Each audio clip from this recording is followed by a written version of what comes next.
what are we doing today? So I want to go a little bit darker, and I need length. I want to be long. Long? Yeah. Okay. You've had extensions before. You're always going to be used to having that length there. It's not going to feel unnatural to you. No. Tape extensions? Yeah, tapes. Tapes, yeah. okay.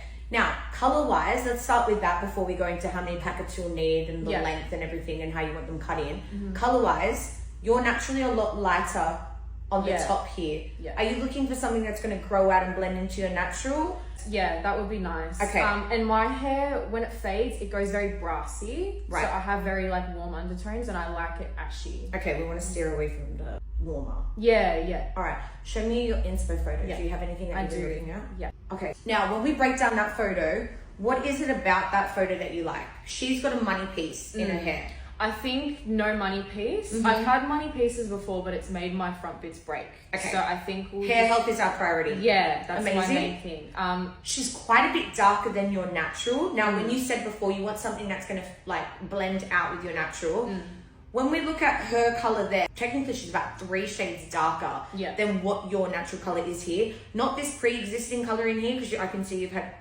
something that's a little bit darker in there that's grown out. Yeah. Your natural, however, with the color that we need to place on top of that to be like the inspo photo, will be about 3 shades darker. Yeah. Now, it will start to fade out to more like this if we use a semi-color. We're not going to use anything permanent. That way you're not getting a harsh grow out line. Yeah. So technically it's still going to fade and blend out whilst it grows out, but know that whatever color we put on here is always going to be darker than you are naturally. Yeah. So as long as you're comfortable with that, then I'm happy. Maybe like 2 shades darker. Yeah. Or 1 to 2 maybe. Yeah. I think. So we can see in here what's happened at the moment. Your natural is about to there, and then you've got slight bit of banding in there. But if you're wanting to stay darker for a while, then it doesn't matter. And like I'm quite frequent when I come to get my tapes relifted, so like the color, like even if it's like slightly grown out, like it's okay. It doesn't matter, you end up going over it again.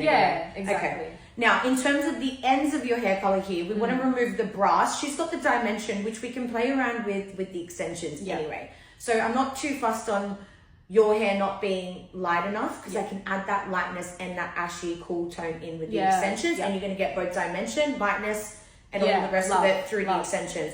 In your natural hair though, you've actually got some did you have previous highlights in here? Yeah, so I had previous ones to blend in with my extensions. Yeah. Okay. I want to work with that color that really light color that I see in there. I don't want to just go put a darker ashy color over the top of all of this, because that's going to just waste the pre-foiled work that you just did last session. And we can actually use that to our advantage and add in the dimension with both the extensions. And without lightening, keep out some of these lighter pieces that you have in, but just tone them ashier next to a color that's actually going to be a little bit darker. Cool. Color-wise, we're just going to do the darker blending down. Obviously, like I said, in a semi. We'll leave the front bits out, and the color that's behind it will be darker. So it mimics a face frame without using lightener, but we will tone that down so that it's not so warm at the front. Love it. When we think about extensions, mine's 25 inch. Are you interested in 25 inch? 25, Absolute longest. The thing with my hair though is that I've got like some layers, and I want to make sure my extensions blend as best as possible with my layers, because sometimes I've had extensions where like there's not enough layering, and it like my top layer just sticks like out. a mushroom. I get you. Okay, so we'll go high enough so they're not visible, but also high enough so that it blends out. The good thing about your natural hair is the ends of it aren't cut blunt. That works into your favor when we're thinking about blending in length into your natural. That'll blend out seamlessly, provided we go high enough that there's not a big chunk sitting over the top of that. Extension colors. They've got 2 options when it comes to the dark, okay? We've got dark chocolate, okay? Caviar. The difference between the both is, one is slightly warmer and one is slightly lighter. When you look at these, which one do you see as being warmer? Oh, hands down. Oh, warmer? Warmer. Yeah, that one's warmer. Okay, cool. This one's, ashier. Okay, so you know the difference between warm and cool. Amazing.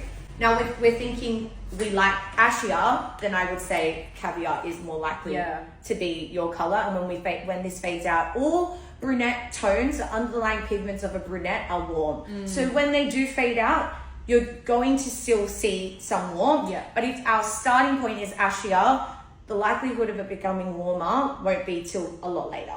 Whereas when we start warm, it's going to fade warm sooner. Yeah. So we'll use the caviar extension Yeah. as your darker color. Love. She had quite a contrasted lighter color. Yeah. I've got 2 colors to show you. Mm-hmm. You tell me again. Yeah. What do you think, by looking at these 2 tones, is the ashier and which one's the warmer? Just so I can see if we're on the same page again. Yeah. Oh, hands down, that's ashier. Yeah. Yeah. Okay. Perfect. Yeah.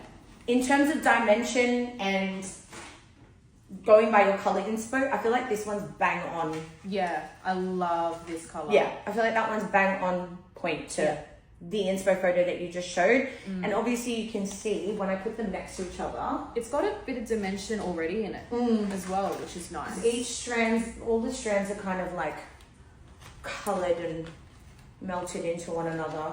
When you think about extensions coming up, they don't always come off of one person's head. They come off multiple people's heads. So when they're colored, they lighten and lift differently, and that's where you get random strands mixed in. Yeah. Plus, it looks more natural. Which I love. Yeah. That's why I love seamless. Like, Yeah. it's the more natural extensions. It does. When we look at those 2 together, that's a contrast. Yeah, that's massive. Now, it scares a lot of people when I show the contrast like this, but when you got to think about an extension piece being really fine and flat, that when a strand like this is placed on top of a strand like this, you almost just get that highlighted effect depending on how I place them in the hair. Yeah. But they layer over each other really seamlessly and they'll kind of melt into one another. Yeah. If I'm to sandwich 2 of these shades together next to 2 of these shades together, it'll kind of look like this, where you get dark and light, super dimension. But if I layer one of these on top of one of these, you get a seamless, more foil kind of effect. Which I love. Yeah, which I think that's what we need to do. Yeah. Now, in terms of placement, how do you wear your hair? I'm pretty much always down. Okay. I barely put it up. Like, if I put it up or away from my face, it's always just in a low pony. Yeah. Like that. Okay, I so don't really do much with it. What are your concern areas when you're wearing your extensions? Obviously, you said we don't want this part here to be considered like a mushroom, where we need to go quite high. When we think about the front, are you happy with your like natural hair being more exposed, or do you want to kind of recreate a new length at the front? I think I want to recreate just because it's so short. Like, I don't just have one short piece. It's like a big chunk of shortness. So I need that blended Filled out. Yeah. When we think about our haircut after they go in, what kind of a cut are you wanting to do in order for them to blend in? Are you someone that likes to keep it really long around the front even after filling it in, or are we happy with to fill it in with the thickness and kind of give you subtle layering, or do you want heavy layering? I think like a bit of an in-between of subtle and heaps of layering. Okay, so when we look at my hair, I feel like I have a good in-between where it's like you can see that it's there and it's enough to, if you want to like tuck it under or curl it, you've got some shape in there. But when we look at it overall and I kind of bring it to the front, it kind of still all looks long. Yeah. Are you happy with that? Yeah, I think something like that. Yeah. Are you looking to just have it layered through the front, or do you want it slightly layered everywhere? I think layered everywhere, just so it's like a lot, like nice and blended. Yeah. Like, especially at the back. Okay. I think that's it. I think we're good to go. Stay tuned for the next result. 3, 2, 1.